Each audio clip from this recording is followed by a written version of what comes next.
Bismillahirrahmanirrahim. Assalamualaikum warahmatullahi wabarakatuh. Di video kali ini saya akan membawakan sebuah materi tentang kedudukan dan fungsi hadis di dalam Islam. Pembahasan pertama yakni bagaimana sih kedudukan hadis?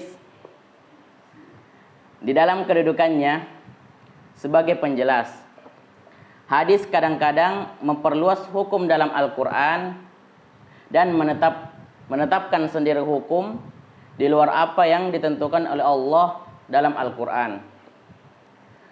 Kedudukan hadis sebagai bayani atau menjelaskan fungsi yang menjelaskan hukum Al-Quran tidak diragukan lagi dan dapat diterima oleh semua pihak. Karena memang itulah Nabi ditugaskan oleh Allah Subhanahu wa taala. Namun dalam kedudukan hadis sebagai dalil, kedudukan hadis sebagai dalil yang berdiri sendiri. Dan sumber kedua setelah Al-Quran menjadi bahan perbincangan di kalangan ulama. Perbincangan ini muncul disebabkan oleh keterangan Allah sendiri yang menjelaskan bahwa Al-Quran atau ajaran Islam itu telah sempurna. Oleh karenanya tidak perlu lagi ditambah oleh sumber lain. Jumhur ulama berpendapat bahwa hadis berkedudukan sebagai sumber atau dalil kedua setelah Al-Quran dan mempunyai kekuatan untuk ditaati serta mengikat untuk semua umat Islam. Jumhur ulama mengemukakan alasannya dengan beberapa dalil. Di antaranya banyak ayat Al-Quran yang menyuruh umat menaati Rasul. Ketaatan kepada Rasul sering dirangkaikan dengan keharusan menaati Allah Subhanahu wa taala. Seperti yang disebutkan di dalam surah An-Nisa ayat 59 yang berbunyi, yang artinya, wahai orang-orang yang beriman, taatilah Allah dan Rasul-Nya. Bahkan dalam tempat lain Al-Quran mengatakan bahwa orang yang menaati Rasul berarti menaati Allah Subhanahu wa taala. Sebagaimana dalam surah An-Nisa ayat 80 yang artinya, barang siapa yang menaati Rasul, sesungguhnya ia telah menaati Allah. Dan barang siapa yang berpaling dari ketaatan itu, maka kami tidak mengutusmu menjadi pemelihara bagi mereka. Yang dimaksud menaati Rasul dalam ayat-ayat tersebut adalah mengikuti apa-apa yang dilakukan atau dilakukan Rasul sebagaimana tercakup sunnah. Dan bagian kedua, yakni fungsi hadis. Dalam uraian tentang Al-Quran telah dijelaskan bahwa sebagian besar ayat-ayat hukum dalam Al-Quran adalah dalam bentuk garis besar yang secara amalia belum dapat dilaksanakan tanpa penjelasan dari hadis. Dengan demikian, fungsi hadis yang utama adalah untuk menjelaskan Al-Quran.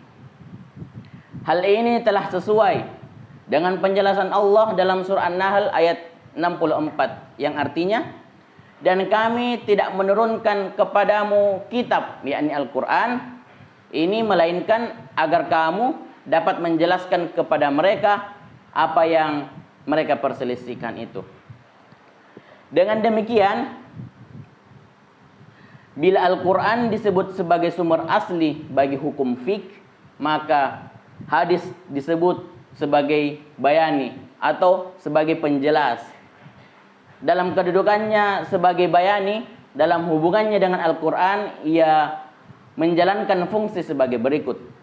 Yang pertama, menguatkan dan menegaskan hukum-hukum yang tersebut dalam Al-Quran atau disebut fungsi ta'kid dan takrir.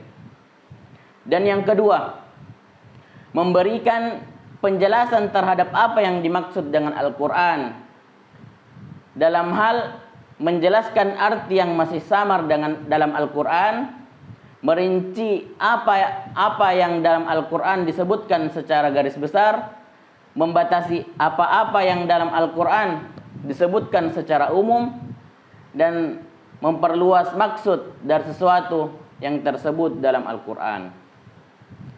Contoh menjelaskan arti kata dalam Al-Quran, umpamanya kata solat yang masih samar artinya. Karena dapat saja solat itu berarti doa, sebagaimana yang biasa dipahami secara umum waktu itu. Kemudian Nabi melakukan serangkaian perbuatan yang terdiri dari ucapan secara jelas, ucapan dan perbuatan secara jelas, yang dimulai dari takbiratul ihram dan berakhir dengan salam. Sesudah itu Nabi bersabda, inilah solat itu, kerjakanlah solat sebagaimana kamu melihatnya saya mengerjakan solat. Yang ketiga, menetapkan suatu hukum dalam Islam, suatu hukum dalam hadis yang secara jelas tidak terdapat dalam Al-Quran. Pada bagian ketiga, kita berbicara tentang hubungan hadis dengan Al-Quran. Bila kita lihat dari fungsinya, hubungan hadis dengan Al-Quran sangatlah berkaitan. Karena pada dasarnya hadis berfungsi menjelaskan hukum-hukum di dalam Al-Quran dalam segala bentuknya. Sebagaimana disebutkan atas Allah Subhanahu wa Ta'ala, menetapkan hukum dalam Al-Quran adalah untuk diamalkan. Karena dalam pengamalan itulah terletak tujuan yang digariskan. Tetapi pengalaman hukum Allah diberi penjelasan oleh Nabi. Dengan demikian bertujuan supaya hukum-hukum yang ditetapkan Allah dalam Al-Quran secara sempurna dapat dilaksanakan oleh umat. Sebagaimana dalam uraian tentang Al-Quran telah dijelaskan bahwa sebagian besar ayat hukum dalam Al-Quran adalah bentuk garis besar yang secara amaliyah belum dapat dilaksanakan tanpa penjelasan dari hadis. Dengan demikian, keterkaitan hadis dengan Al-Quran yang utama adalah berfungsi untuk menjelaskan Al-Quran. Dengan demikian, bila Al-Quran disebut sebagai sumber ahli bagi hukum fiqh, maka hadis disebut sebagai bayani. Dalam kedudukannya sebagai bayani, maka dalam hubungannya dengan Al-Quran, hadis menjalankan fungsi sebagai berikut. Yang pertama, menguatkan dan menegaskan hukum-hukum yang tersebut dalam Al-Quran atau disebut fungsi takkid dan takrir. Dalam bentuk ini, hadis hanya seperti mengulangi apa-apa yang tersebut dalam Al-Quran. Dan yang kedua, menjelaskan arti yang masih samar dalam Al-Quran. Yang ketiga, merinci apa-apa dalam Al-Quran disebutkan secara garis besar. Yang keempat, membatasi apa-apa yang dalam Al-Quran disebutkan secara umum. Dan yang kelima, memperluas maksud dari sesuatu yang tersebut di dalam Al-Quran. Sebagai kesimpulan, jumhur ulama berpendapat bahwa hadis berkedudukan sebagai sumber atau dalil kedua setelah Al-Quran dan mempunyai kekuatan untuk ditaati serta mengikat untuk semua umat Islam. Fungsi hadis yang utama adalah untuk menjelaskan Al-Quran. Apabila kita lihat dari fungsinya, hubungan hadis dengan Al-Quran sangatlah berkaitan. Karena pada dasarnya hadis berfungsi menjelaskan hukum-hukum dalam Al-Quran dalam segala bentuknya, sebagaimana disebutkan sebelumnya. Allah Subhanahu wa Ta'ala menetapkan hukum dalam Al-Quran adalah untuk diamalkan, karena dalam pengamalan itulah terletak tujuan yang digariskan. Mungkin inilah yang sempat saya bawakan pada video kali ini. Kurang lebihnya mohon dimaafkan. Hadanallahu wa iyyakum ajma'in. Assalamualaikum warahmatullahi wabarakatuh.